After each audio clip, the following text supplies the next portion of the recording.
Welcome to She Blaze, where we're bringing you cannabis culture from a woman's point of view. And as always, here to elevate the cannabis industry. I'm one of your hosts, Ice Dawson, Cannabis Socialite.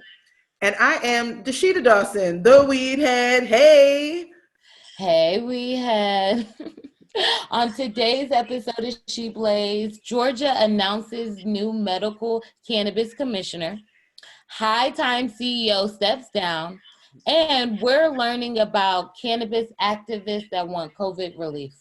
Woo woo. Well, we got an exciting one today. And as always, I'm very excited because we are streaming live, Facebook, IG. Hey, everybody. I know the echo is crazy It's a right lot. now. It's a lot. We got a lot going on. But as always, we're going to kick things off with our high of the week. And I want to showcase a product that I just received. You know me, I'm the one hit wonder, constantly with my bag, with my pipe. And so I am very excited because my high of the week is a pre-royale grinder. It is a very, very stylish grinder, 5 chambers. So you're collecting keef at the bottom. Even though it's a small diameter, it actually packs a punch in how much it's able to hold as far as the cannabis. And it's really an efficient grinder. And for someone like myself, where I have a lot of arthritis through my fingers, I struggle with just the turning. And having a smaller diameter means that I'm able to grip it a lot better and really grind well. It is a $70 grinder though, y'all. So this is definitely on that higher end. And in terms of price point, I wouldn't say necessarily that I don't think it's worth it because there's a lot of grinders that are in the market in the same. This is the white. It comes in black. And what I love the most about the grinder, I got to show it. And I'm sorry, it's like hard to see it on Instagram, but is that it comes with a little scooper. And so after you have, done whatever it is that you need to do, you can scoop out your flour. And so I think that that's pretty dope. And then while it's actually on the grinder, if you gully enough, you could probably use that as as something for the holster once it's actually closed. But like I said, shout out to Pre-Royale. It comes in black. It comes in this white. I would probably get the black. It's been nicked up a little bit. I've only been using it for about a week or two. And definitely being in my bag, I can see that it's, but it's still very elegant. And I think it definitely makes me feel like a lady. And it fits my overall aesthetic of the different, the different things that I use in my cannabis lifestyle. So I'm high on Pre-Royale this week. I like the grinder.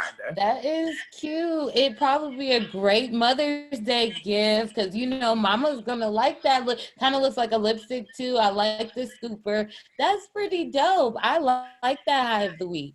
Well, my high of the week, I am smoking on some Blue Dream. This is a classic strain. And I mean, I really, when I first got introduced to anything other than sour kush and what's the other one, piff, when I got introduced outside of that in the early teens, Blue Dream was one of my first. So I'm always nostalgic with that strain. But I'm ready to get into these hot topics. Oh, we're about to have some fun. Let's get it. Yes, I'm moving around my mic just a little bit so that I'm not having a double echo in our recording, but let's talk about it. We got a lot of hot topics today. Yes, we're about to get into it. And the first hot topic, I want to call out America's hypocrisy.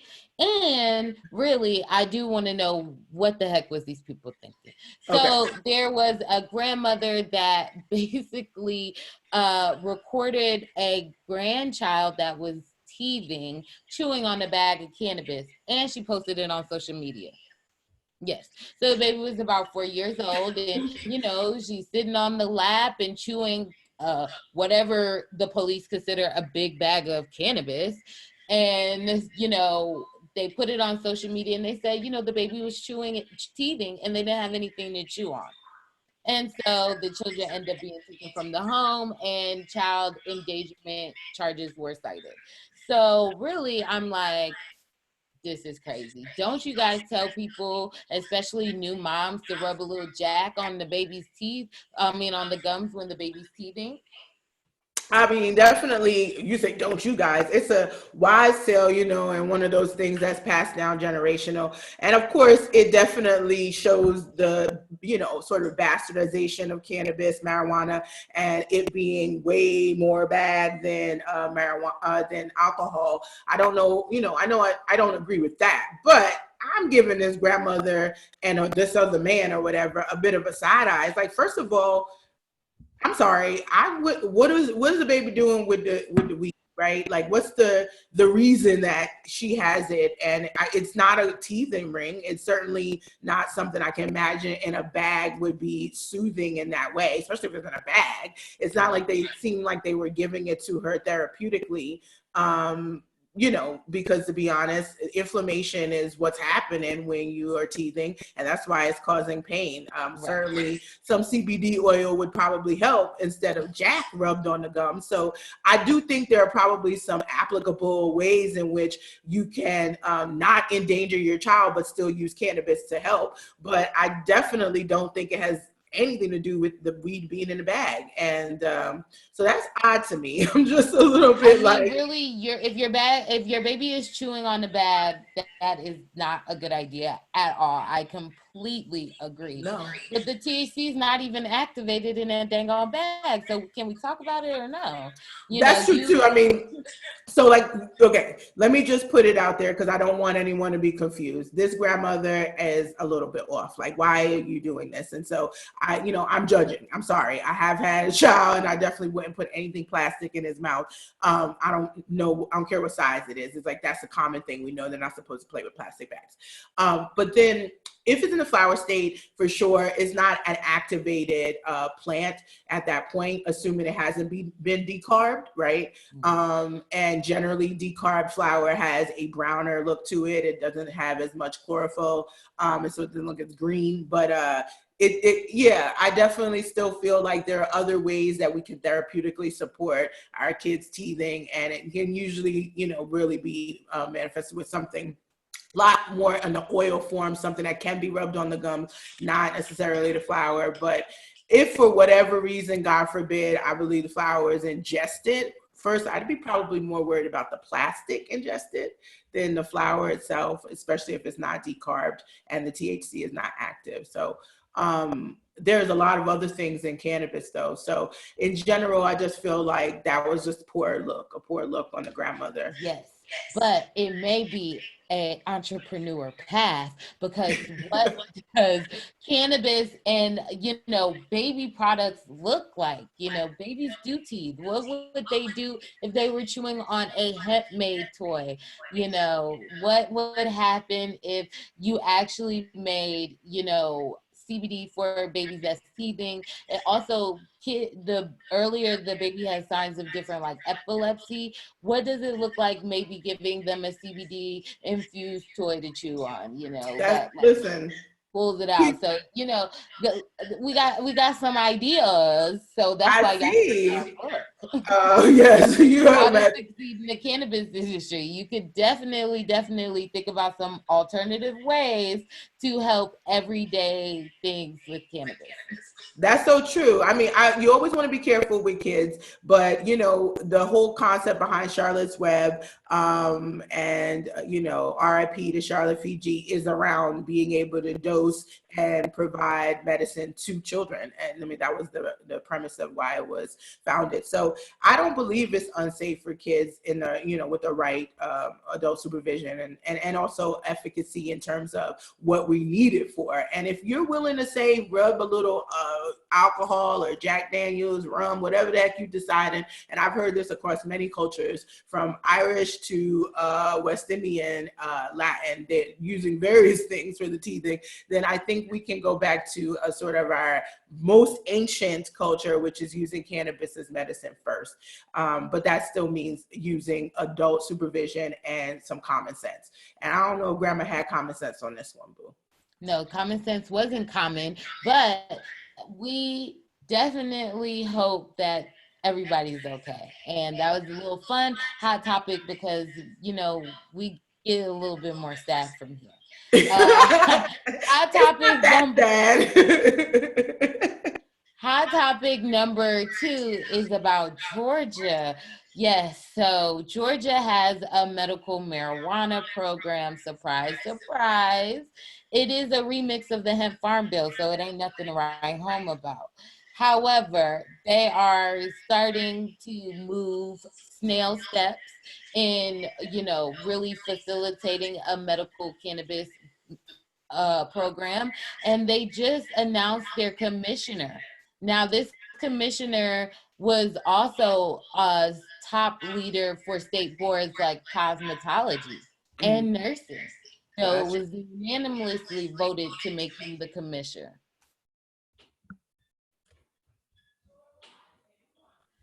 Well, that was released in a press release. They still have no idea when they will distribute licenses. Uh, People begin to manufacture. So it's going to be very, very interesting as we see this move forward. I've been adjusting my sound. I hope it didn't like really impact too much. But let me know if you guys are struggling to hear me. If you're struggling to hear me, Ice. I think that this is very not surprising. At the end of the day, people keep getting put in charge of cannabis that don't have cannabis experience. Now, what they have in experience is regulatory experience or licensing experience, managing process, right? Because you do want it to be efficient. I don't think that's a bad way to look, but what we've seen across a lot of different states, whether it's Lori Ajax over in California, who is the executive or the deputy, sorry, she's the chief, my bad, of the Bureau of Cannabis Control. And she came from being a deputy chief in the Alcohol Bureau. So it's one of those things where we are still making decisions based on what we feel this is most parallel to. And a lot of the parallel analogy falls into licensing and managing the process of licensing, application, selection, things like that. And so it should be interesting. Not surprising, this is another kind of white male. Lori Ajax is one of the few. Toy Hutchison is another one of women that are out there running these programs. And so I'm not surprised, but I guess he has a background in cosmetology and nursing in terms of regulating those boards and those commissions.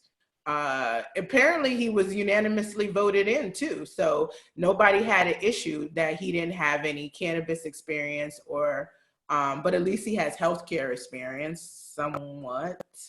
I mean, I get you, but they've already set up a lot of boundaries here in Georgia. No CBD flowers. So, good luck.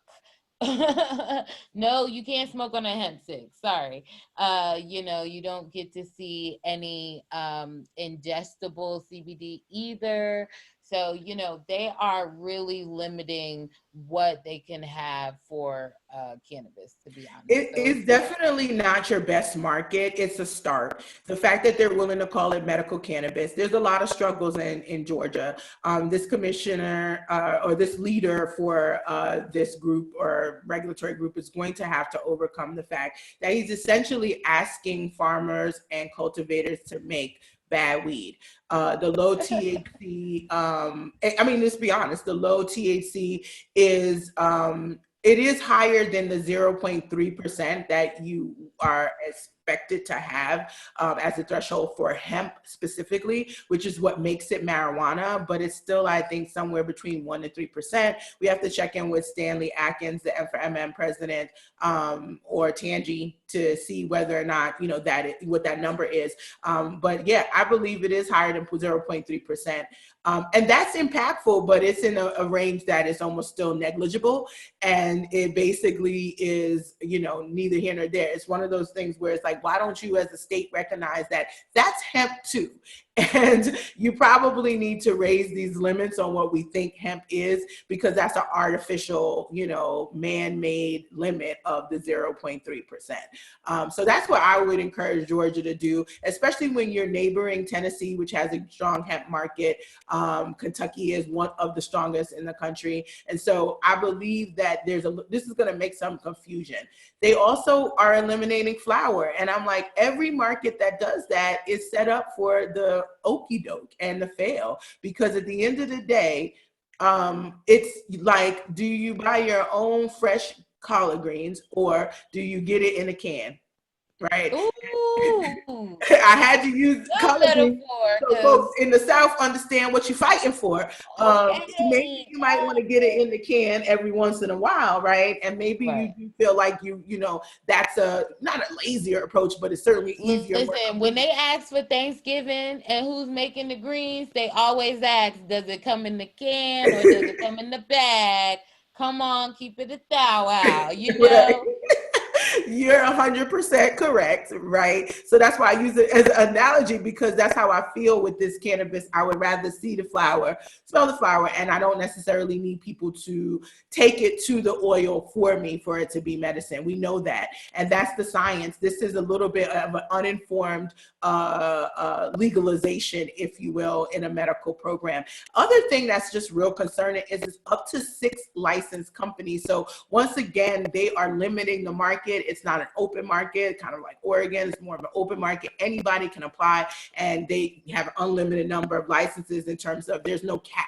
And these caps is one thing when you're like, okay, we're capping it at 150 licenses, but to think that you're going to start a market with 6 licenses is again, we're creating monopolies and we're setting them up to fail. Just ask the Minnesota licensed cannabis companies. It's only 3, and they were all filing bankruptcy.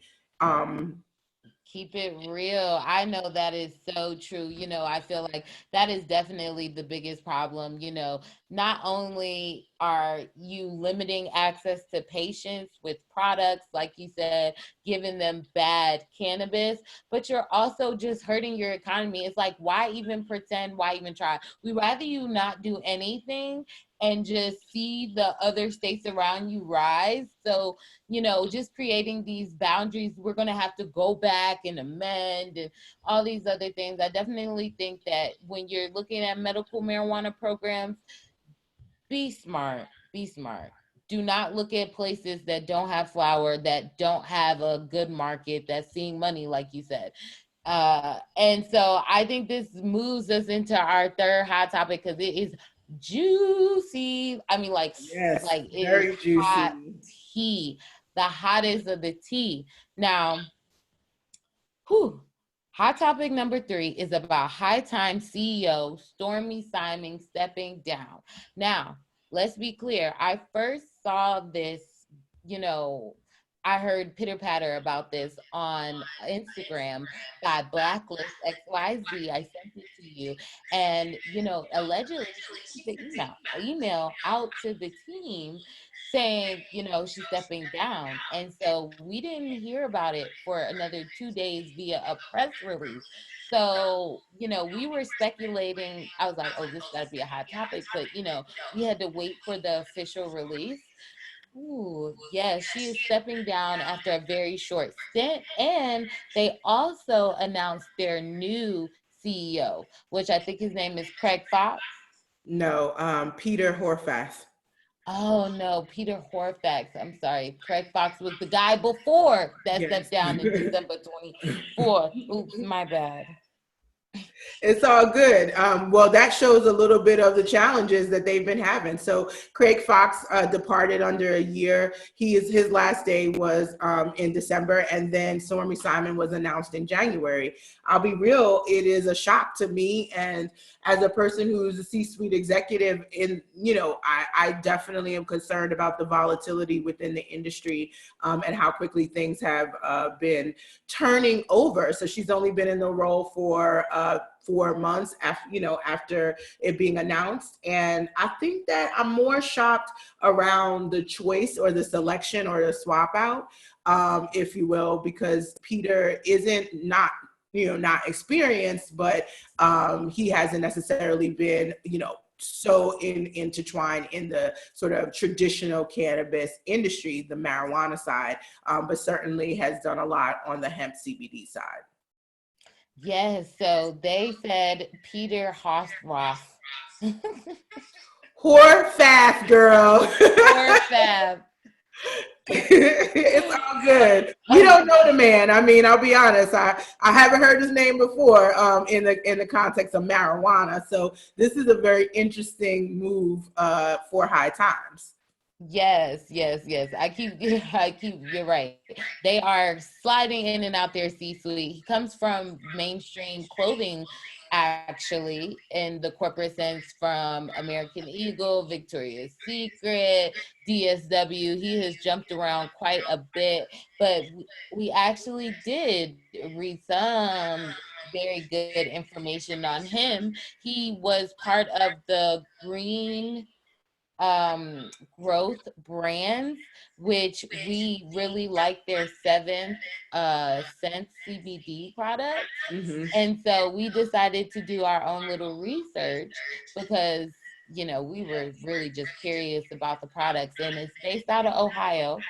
And they also are the source in Nevada, Hmm. and they have two other CBD brands that is all over the country.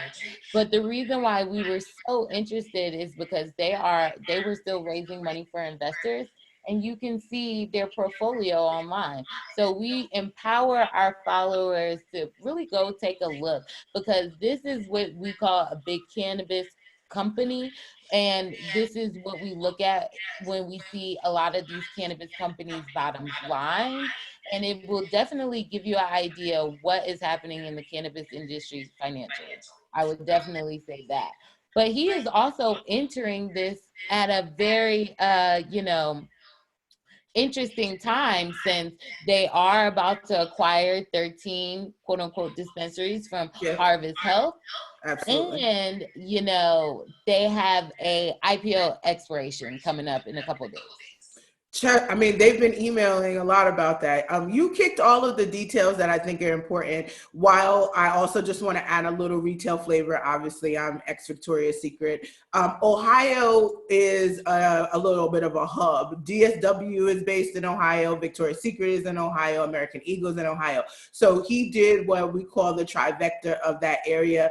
In Minnesota, there's 3M, General Mills, and Target. So when you have big corporations that are based in the city, you'll see the jump around of the C-suite there. And so he's definitely very, very impressive in that regard, as well as the fact that really the green growth brands was the most impressive branding I had seen in a long time for CBD. But that doesn't surprise me coming from a Victoria's Secret. Again, I ran the beauty business there, and so all of the things that we talk about in terms of the packaging and the details around the dosage, those were top notch, and those were what I would call best in class as far as CBD, hemp infused CBD. It has over 400,000 consumers, available in 200 locations.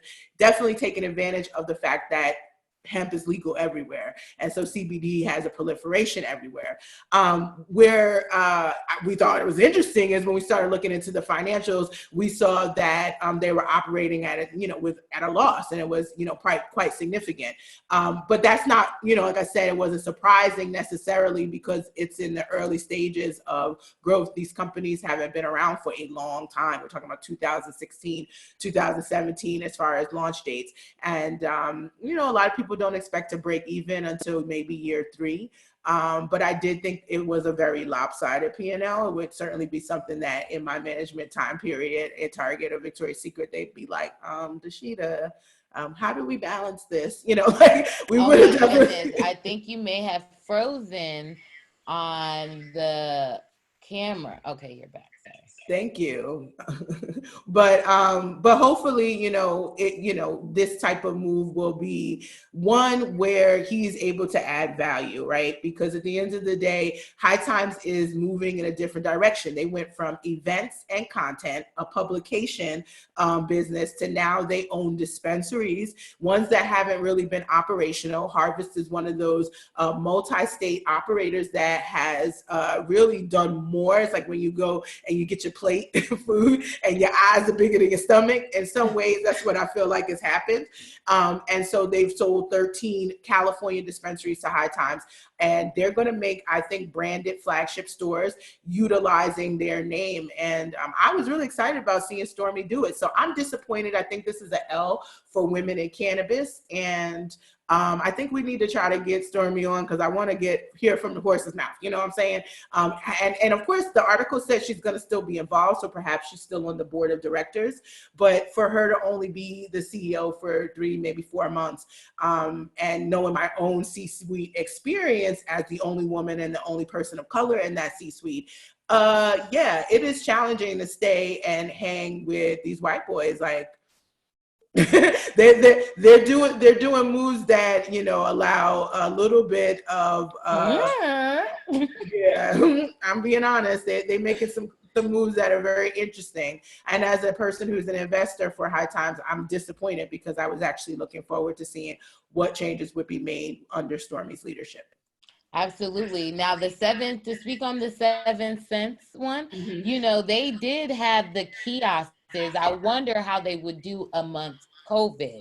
I know that is a very interesting thing, because if, you know, you normally go to your kiosk, and maybe, you know, the shipments are really doing the greatest right now, other than Amazon and FedEx right now. So it is very interesting how, you know, it may change their model a little bit, and how they will change their model without the main guy in charge. That's going to be, I wonder if we're going to keep seeing a bunch of those kiosks. The kiosks are probably not open, right? The malls are closed, but the 200 locations, that's a strategy that they employ. They had kiosks instead of real storefronts, and it's actually smart. The rent is a lot cheaper. The overhead is a lot cheaper, and you're able to scale a lot faster, test, learn, and then iterate beyond that. So I certainly think that they're probably figuring out how to get out of some of these agreements or contracts, and they're probably in a better shape than others who got full storefronts as opposed to the kiosks. It's just a lower investment hurdle. That being said, Peter has a big job ahead of him, because California cannabis and California retailers of cannabis are struggling. They don't have the foot traffic. They are basically selling mediocre level kind of cannabis for the most part, as compared to the legacy market. And the price point is bananas. So they're going to have to overcome a lot. I wonder. He's also going to have to overcome the fact that a few of his C-suite people left in 2019, their CFO and their COO in High Times. Well, yeah, it was a full C-suite shakeup. That's why I thought bringing Stormy on was going to be the start of a restructuring and a revamp. And so we'll see. Well, let's also see how many people from Green Growth Brands should go over to High Times, because that's common. I definitely saw it within Victoria's Secret. Oftentimes, the senior leader will leave, go to DSW, then you're bringing over director level, manager level. Officially, I mean, it's poaching, but it happens in like spurts, of course. I was recruited in that way. The person that I worked for at Full Beauty was someone who was senior level at Victoria's Secret. And when it was time for me to make a transition and I was looking for something bigger, she was like, I think I got something big. So it does work that way in the retail world. That's sort of how the C-suite starts to move around. So we'll see those moves, and that may be to a disadvantage to Green Growth Brands, as you just said, and perhaps the advantage to High Times. One thing I will say is that I would expect a brand refresh, because if nothing else that this man knows how to do is brand development in the way of communication, messaging, strategy. Those things were spot on. We tried the product, however. Well, I would say, while it was back to the store, the kiosk. I did not. I have sensitive skin. I have autoimmune disease that attacks my skin. It wasn't necessarily what I expected. I do question whether or not those milligrams that were provided on the packaging was actually the case. And sometimes that's why I wish I had my own equipment that I could be looking at myself and checking it out just to verify. But no, presentation presentation was everything, and that is the struggle in our industry. So I welcomed it. The efficacy, I don't know whether or not those things were something that I could actually kind of speak to. We did try a good portion of the line. I bought pretty much everything in that kiosk, remember? Just yes, because we did. Yes, we bought everything. That's called calm shopping, y'all. It was calm shopping, yes. I was excited to see it, but I definitely was a little bit more lukewarm on the actual efficacy.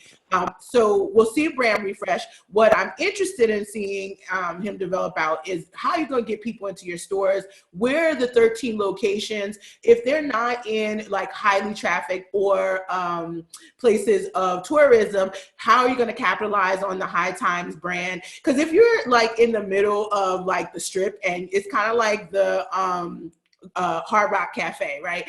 I've been there because it's the Hard Rock Cafe, not because the food is fabulous and you know I'm going to eat so well. It's not that. Right. Hard Rock, nothing to write home about. Yes, it's not. And so they can capitalize on the fact that people are, you know, from all over the world, because they've been around so long, will visit and want to go to the High Times dispensary. But that's going to be in key locations.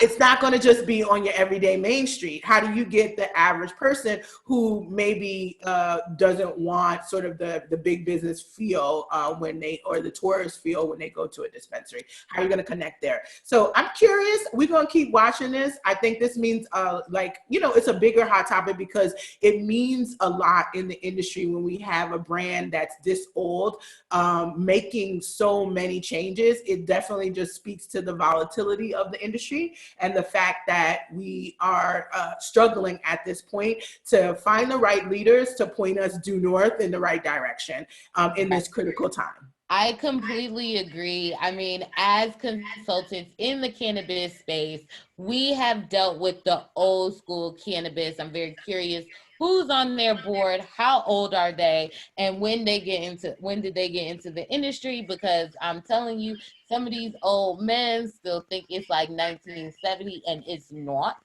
And so it could really drag down, you know, all the effort you've made to be this height of the cannabis culture. And I know, even from my personal experience, sometimes it's not even worth having the conversation with them. And it's like, all right, well, let me pack my bags. I'm gonna head out. Look nice at you know, it is one of those moments when you're a consultant, you're putting in all your effort. So, you know, we want to give really highlight to people that are stepping into the cannabis industry for the first time and you're stepping in as a consultant. They may have a lot of older brand experience. They may be very well known throughout the industry, but if they're too old school, you might want to check the fine print and the terms and conditions, if you know what I mean. Girls, let me sip a little bit on that one. Well, let's check in with our friends on Instagram. Yes. Instagram, shout out. Thank you everybody for joining us on Instagram. We are giving you some behind the scenes looks on She Blaze that is going live on Facebook, where you can see it directly and listening anytime on SoundCloud. Hey, Take Touches. Hey, you Sarah. are hilarious. But listen, I think you definitely hit the nail on the head on this old school point. I struggle with it because what do I call us? I think we're the new faces of cannabis. I feel like cannabis, while it was primarily underground, there was a culture, and that culture is super relevant. And it is the foundation. And I do think that it can't be forsaken. But as with everything, there's evolution, and the evolution has already happened. It's being televised, right? And I think that when you deal with people who feel like the culture has to be hip hop or hippie and there's no in between, and having gone to many of these cups, that's really where it still is. It almost feels like a time capsule, right? There's a little bit of a warp, sense of like, is this really what people are expecting from me when I am consuming? And I think that generally speaking, I'm just, I expect more. I feel like it has to be, your cannabis is so much more sophisticated. It's so much more nuanced, and it can still be very fun, but we can definitely elevate the experience. And I think that goes from the bottle, from the packaging, from the product, the efficacy, consistency, straight to the experience of these events, what a dispensary feels like. Even the High Times brand and the logo is meaning a bit of a refresh. It's been around for a while. We're not going to forget the name, certainly, but I think as they enter into the next 20 years, as this is 2020, it is time to, Give us bring some it, new, baby. elevate. Yeah. Yes, get it a little bit higher, right? Well, we definitely want to get even higher with our main topic. Definitely thank you guys for listening. But we are finally seeing some movement with COVID relief, stimulus check, payroll protection. So if you've been a consultant and y'all listened to our previous episodes, I bet you guys definitely claim some extra money through the government, especially if you're an ancillary business that works throughout cannabis, or you have several businesses and one of them don't touch the plant. Yes. So hopefully you listen to our previous episodes, because we definitely gave y'all some jewels. The people that didn't know was helpful. But we know that a lot of people in the cannabis business actually touch the plant. Yes. And so, we want to really give you guys an update on what people are doing in different states and nationally in order to really allow the cannabis business to get access to the COVID relief. Yes. I'm saying yes, yes, yes, but she's right. If you are a consultant, if you've been doing this ancillary, we did go over in a previous episode some of the guidelines. There were loopholes that allow for us to be eligible, and so hopefully you submitted. There was a second run, so go ahead and let them tell right? At the end of the day, you're not breaking a federal law if this is your overall business and cannabis just happens to be able to benefit from it as an industry. And that's a lot of different specializations. So I definitely want to, again, reiterate for people, if you haven't, you might want to binge listen on SoundCloud or Apple Podcast so that you can catch up on the COVID conversation for cannabis. You like how I did that. So yeah, let's get into the relief. We've been talking about this for a couple weeks, and we started to see some movement from the government on the federal level initially, right? So I definitely want to just again reiterate that we've had some senators of various states, primarily led from out of Oregon and Nevada, that basically were going to their respective bodies in the federal government, whether it's the House or the Senate, to ask for relief, COVID relief for cannabis brands. And the reason why that's important is because these brands and these companies that are touching the plant provide quite a significant influx of tax revenue to the states. And it seems a bit crazy that now we're in a situation where all businesses have been impacted. Nobody is exempt. The Right. U.S. Postal Service isn't exempt. The airlines is not exempt. And here, folks are getting bailed out. The airlines just got approved a bailout of $50 billion. And we in the cannabis industry and a lot of clients and folks that are colleagues are unable to capitalize. It seems very unfair considering we have 33 states that have indicated, hey, this is viable. And guess what? We're taking that tax money. And guess who the states use that money to pay? The federal government. I know that's right. It's a chain. It definitely is something that impacts even the federal government. So it's important, I think, for us to continue to support. There were a lot of senators that signed on, notably Kamala Harris, Bernie Sanders. Out of Oregon, Representative Blumenauer presented a similar case to the House. So that was a few weeks ago, and they've been pushing it. And now, as you found out, Isis, you started digging more. Now we're seeing states jumping into the mix. Tell us what's happening. There are some states that are like, listen, if the federal government is moving too slow on this, we're going to go to our state body, especially for the states that are seeing adult use. California is one of them. And we always talk about California because, it is supposed to be in everyone's mind. It's supposed to be, the ideal playbook, the hometown hero of cannabis, really. And it's like, you want California to be America's team, but we do forget now during legalization, the taxes in California are outrageous. And so an advocacy group goes to the governor of California and asks him to grant them a temporary tax relief, which is a little different from saying, hey, we want some money out of this relief program versus, just, bring down our taxes, maybe eliminate taxes for this year. Our businesses did see a spike in the beginning, but we have now falling off like every other industry in this country. And we really, really want you guys to stop increasing our taxes and decrease them. And so I really think this was a great idea. It was very innovative because we automatically assume that we're asking for the relief in the form of the loans or the money that's been available. But relief can also come by reducing my expenses or reducing my costs. And the tax piece of it in California is a really big one. And so having tax relief, even in a temporary way, is one way the governor has full power in his control, nothing to do with this COVID relief from the federal government. He has full power to actually do. He's simply saying, you don't have to pay us this much. And it's important for us to all realize that that can work in any state.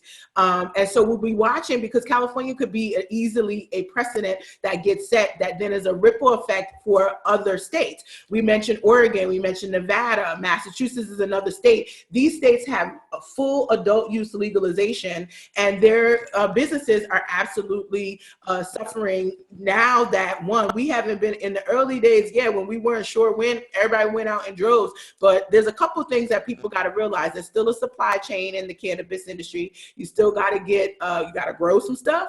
You mean you got to have some folks in a greenhouse doing it, or out in the, on the land, working the land. You got to harvest some stuff. That means you got to go and pick it and trim it and process it. You've got to then manufacture some stuff, all of which require people and often assembly line type of activity and close knit. And so this is the case for everyone. They've all had to reduce the employees that may be behind the scenes doing the work. That's going to reduce productivity, and ultimately it may reduce the amount of supply. We've seen that even in the grocery stores. I mean, when's the last time you've been able to see a full rack of meat available that's chopped up and good? And because everybody was trying to hoard everything, you can't even buy it. There are reports of food shortages happening. So you are right. You can't buy more. It don't matter if you have a family of 15. Boo, you cannot buy more than 2 packs of chicken.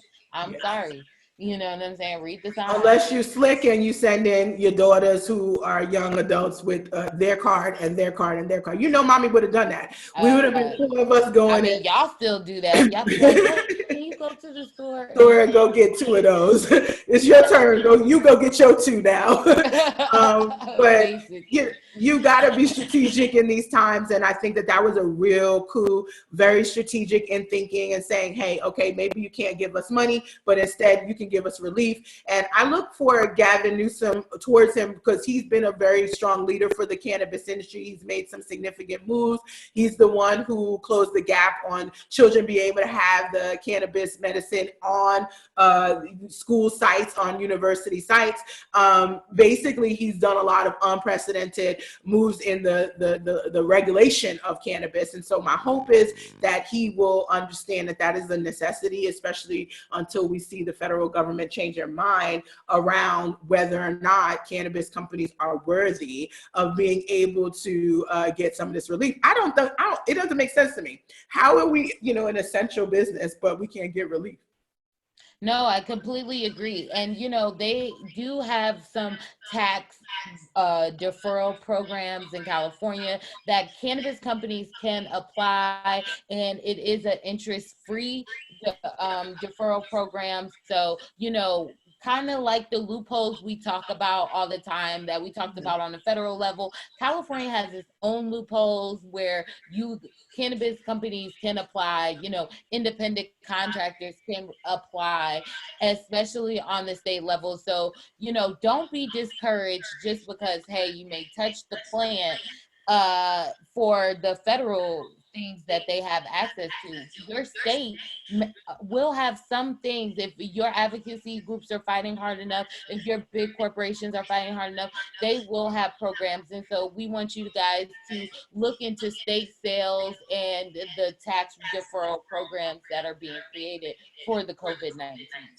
I think that's a really good, important point to call out that, we always look at our governments as if they're one monolithic thing. They're not. They're very, individual entities. And it's really important for us to see that. And the same way you think about your tax return, where you have a state one and a federal, you have state taxes, you have federal taxes. And so I think it's important. And you even have city taxes, right? So it goes even deeper in terms of the different levels of government. And those are the levels that you must think about as a business owner, whether you are an independent contractor, just a consultant on an individual level, or one where you have a small business that has multiple employees. You've got to be an advocate always. I always say you cannot be a business owner in the cannabis industry and not be an advocate also. It's like it goes hand in hand. It's required.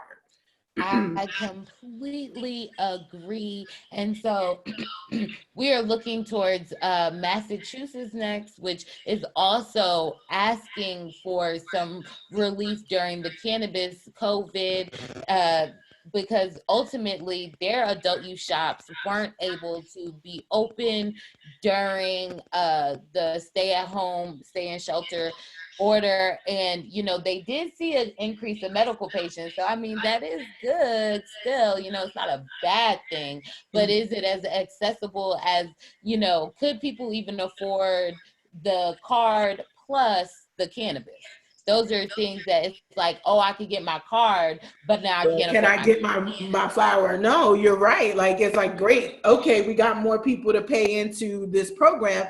And that's something that they got to figure out how to promote and advertise appropriately and re-educate. But yeah, it basically still says you've got to be privileged to get cannabis in that way. You have to have the ability to have both the money for the card and the money for the cannabis, because it's not like the card gives you any type of discounts or insurance or copay or whatever. We haven't figured anything like that out. So even as a medical patient, you're struggling because while you may be able to get another prescription from a CVS or some sort of pharmacy under a copay, and you only pay $10, you only pay $20, you literally may be like, I ain't gonna know when I'm gonna get back to a dispensary. So you may be going to a dispensary and dropping $300 or $500 just to make sure that you have appropriate supply. That's a lot of toilet paper you're not buying, right? That's a lot of wipes and cleaners and food and all of the other things that I can think of that we've been, really ensuring we always have during this quarantine. And while I definitely know I need cannabis and it's part of the everyday regimen, it's important to recognize that no one should be in a situation where they have to choose that significantly because of the model that's set up. So having adult use is important. Go ahead.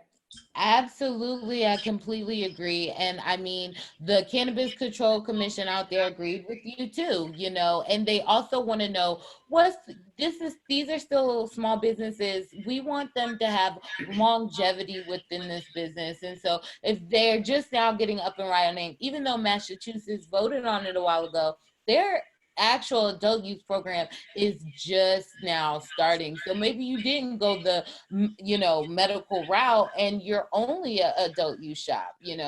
So I think once you realize that there were a group of advisory board called the Commonwealth Dispensary Association that was like, nope, we're going to our lawmakers because they're tripping. And we have to be part of this phase one opening of the state. We have to do something to be able to, really either receive some state relief or open up immediately. So you see your activists in the cannabis industry really fighting for what's right ultimately, because that was kind of crazy. Their liquor stores was open too. Yeah, so you can't say we're essential, but then, not really make sure that the supply chain is really fortified. So with the spike in the patients, we also saw some significant moves by the Cannabis Control Commission, including allowing the adult use market to sell wholesale to the medical market. That was smart because the medical market was on its way to running out of cannabis. Meanwhile, you're sitting on a product that actually has a shelf life in the adult use market, and you're like, what am I going to do with? Of course, let me just say, preface it. The Target people are thinking the same thing about their super targets, and the Walmart people thinking, okay, if there's certain things that we can't, but they became essential, right? So they were all open all the time, and in fact, they were able to sell through, and in fact, didn't have enough inventory coming in. This is the opposite situation for the adult use dispensaries. And so having that wholesale channel or back end is like a little bit of a control mechanism to ensure that it doesn't get too crazy. There's some revenue that was being driven by the adult use, but it's also allowing the supply to meet the demand for the new medical patients that registered. So I think that was smart, but that's just like, that's like a Band-Aid over a dam that's about to like burst, So it's important for them to start to figure out how to infiltrate the rollout for reopening the state. And I believe the advisory board meeting is meeting today, and it isn't something that the CCC will be at. It will be them expressing right now like the urgency in the matter.